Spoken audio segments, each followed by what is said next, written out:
Hey everybody. The topic that I will be discussing today is iron. I'm going to be a hypothetical doctor seeing a patient that is a female college cross-country runner that is dealing with an iron deficiency. My client question hasn't been asked to me yet in my career path. However, back when I was a runner in college, this question came up a lot, especially for the female team. It was a new topic to me because I really didn't know what it was in high school. I didn't even really know what a stress fracture was. I was blessed to stay healthy in my early years of running, but ran into many problems in college myself. However, it has created a lot of questions that I have now enjoyed exploring in this class and also in this program. So the question is, why is my performance exponentially affected in a negative sense because of iron deficiency? What can I do to improve and maintain a good level so this does not happen again?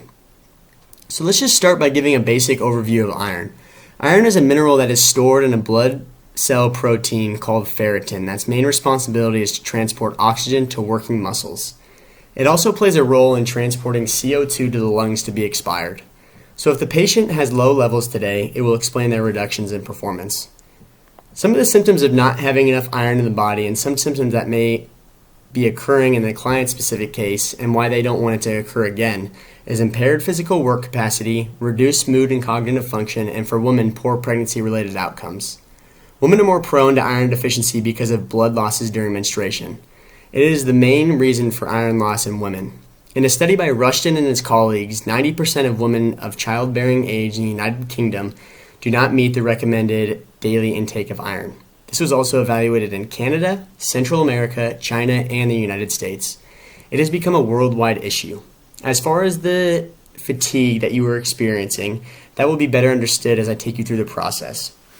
As a reference, the recommended daily allowance of iron for women ages 19 to 50 is 18 milligrams per day. The recommendation for men and postmenopausal women is 8 milligrams. One can obviously see how menstruation affects the daily intake recommendations. The test the client will take today is called a serum ferritin iron test. It is the best indicator of how much iron is in the blood. It measures the amount of iron bound to transferrin, which is a molecule that transports iron where it needs to go, and to serum ferritin. A small sample of blood will be taken and sent to the lab to be put through a centrifuge, which is a device that will separate the blood into 3 different layers and make it easier for us to take a look at what's happening. Iron becomes a part of the hemoprotein within the body and is a necessary ingredient if creating hemoglobin. And hemoglobin is needed for red blood cell formation. That is where blood gets its red color and its movement because hemoglobin's main responsibility is transporting oxygen in the blood to the working muscles and organs of the body. I said iron's main responsibility was transporting oxygen, but this is only the case when its addition creates hemoglobin and it links to a red blood cell. Without it, there is a lower amount of red blood cells traveling to the working muscles, and this results in fatigue. In the picture displayed right here, the vein on the right is an example of an iron-deficient anemic person. The blood is not like the pretty red on the left, and there is significantly less.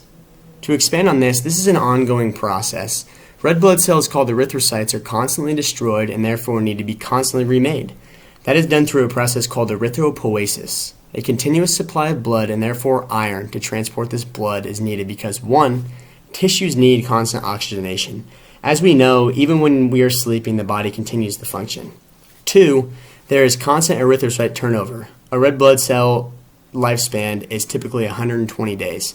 After that time, macrophages, a type of white blood cell and phagocyte, is responsible for clearing these old and tired red blood cells that were spending their final days in the spleen and liver. White blood cells help humans maintain a healthy immune system by engulfing and absorbing bacteria through phagocytosis.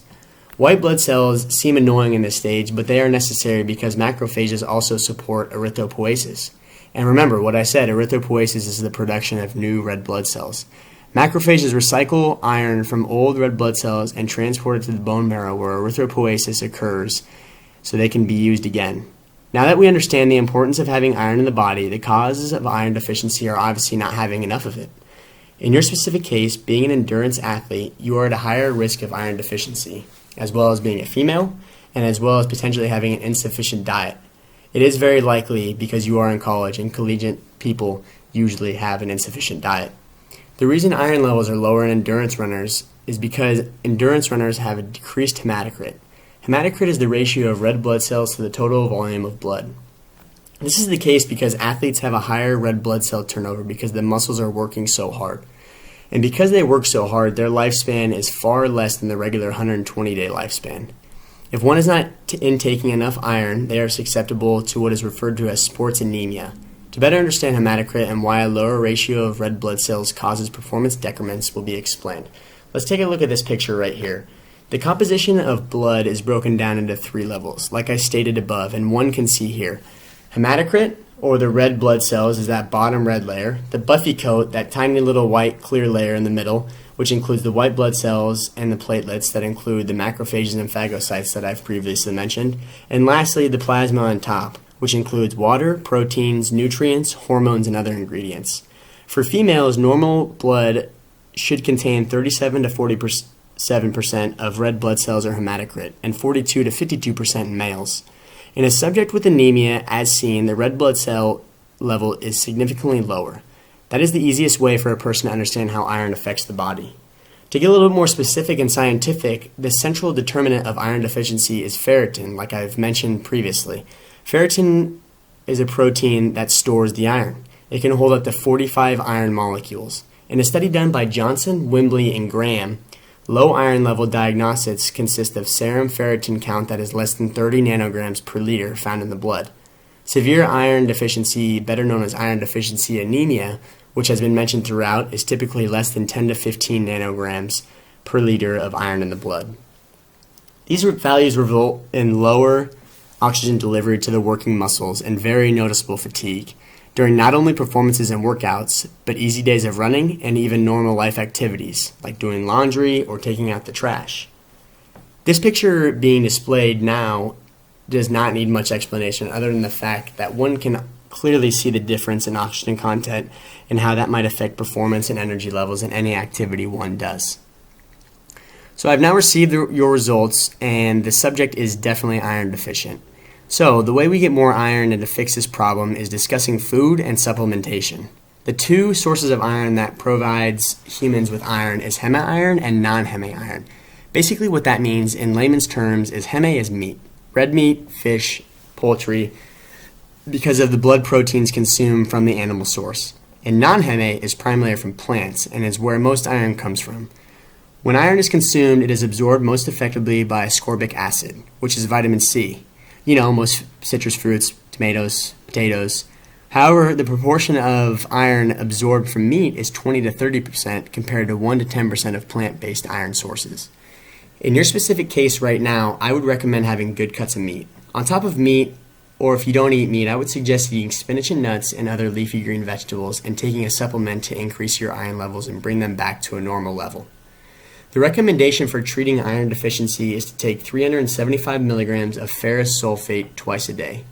This equals out to 150 milligrams of elemental iron. For women, that is over 8 times the daily recommended dose of iron and over 18 times the recommended level in males. It should take about 2 to 4 weeks for one to see increases in hemoglobin and to see improvements in symptoms. However, the iron supplement should be taken a few months to consistently stay at a normal level. After the subject finally stops taking the supplement, this does not mean that one should stop eating healthy foods with iron. Their good eating hopefully will become habitual after a few months of eating well. Following to close, I just want the subject to focus on giving the body what it needs. You know, many times, specifically endurance athletes, but also people and women, because of society, like to reduce their caloric intake, and that results in minimizing essential nutrients like iron. It is important to fuel the body with what it needs to meet the physical demands and to support it while you continue to work towards performance bests. If essential nutrients and general care of the body aren't improved, like good sleep and hydration and other things, one becomes prone to iron deficiency and then iron deficiency anemia if it continues. Anemia is all of iron deficiency's symptoms magnified, and it can be a chronic condition that is very difficult to recover from.